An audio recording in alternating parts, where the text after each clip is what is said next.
ইডলি হয়ে গেছে। দাদা এখানে গোশত কষিয়ে নিচ্ছে মুরগির। লাউ দিয়ে গোশত রান্না হবে।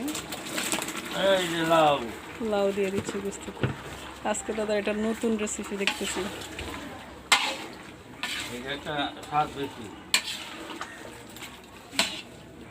আজকে ফার্স্ট টাইম দেখলাম আমি লাউ দিয়ে যে গোশত রান্না হয়।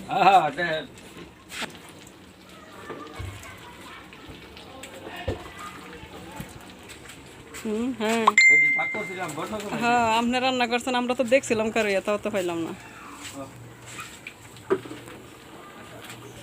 না আপনি পরিবেশন করতেন আবার ঠিক করতেন। দাদা এভাবে প্রতিদিন এতিমখানা মাদ্রাসার বোর্ডিংয়ের জন্য 40-50 জনের জন্য রান্না করে থাকে, আর ওনার রেসিপি অনেক মজা হয়। তো আজকে হঠাৎ করে এসে দেখি উনি মুরগির গোশত দিয়ে লাউ রান্না করতেছে। তো শুরু থেকে আমি দেখাইতে পারিনি, মাঝখান থেকে শুরু করলাম। আপনারা যদি কেউ এরকমভাবে খেয়ে থাকেন তাহলে জানাবেন কমেন্ট বক্সে। লাউ দিয়ে মুরগির গোশত একটা বলক ওঠার পর উনি কিছু আস্ত কাঁচামরিচ দিয়ে আবার নাড়াচাড়া করে দিচ্ছেন। লাউ দিয়ে মুরগির গোশত কেমন হইবে আমি জানা নেই, তবে যতদূর জানি উনি যে রেসিপিটাই তৈরি করুক না কেন খুবই মজাদার হয়ে থাকে। কেননা উনি তো অনেক দিন যাবৎ রান্নাবাড়া করেন, উনি অনেক অ্যাডভান্স রান্নাবাড়া করতে পারেন। উনি অ্যাকচুয়ালি আমাদের মাদ্রাসার বোর্ডিংয়ের বাবুর্চি। কিছুক্ষণ পর উনি খুলে দিলেন ঢাকনাটা, আবার নেড়ে ছেড়ে দিচ্ছেন।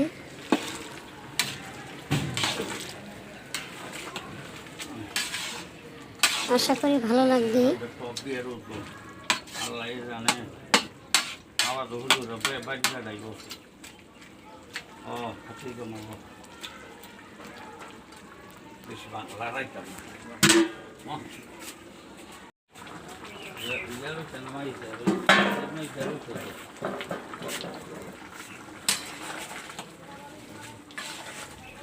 যখন হয়ে আসছে এ পর্যায়ে তিনি কিছু শুকনো জিরা গুঁড়া দিয়ে দিচ্ছেন, আর গোশতের মশলা যা লাগে তা দিয়ে উনি প্রথম গোশতটাকে কষিয়ে নিয়েছিলেন।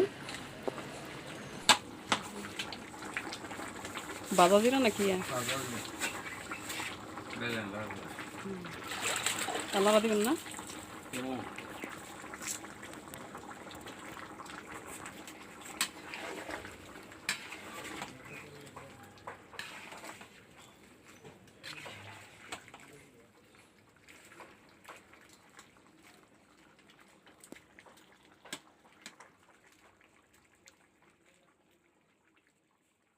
হয়ে গেছে।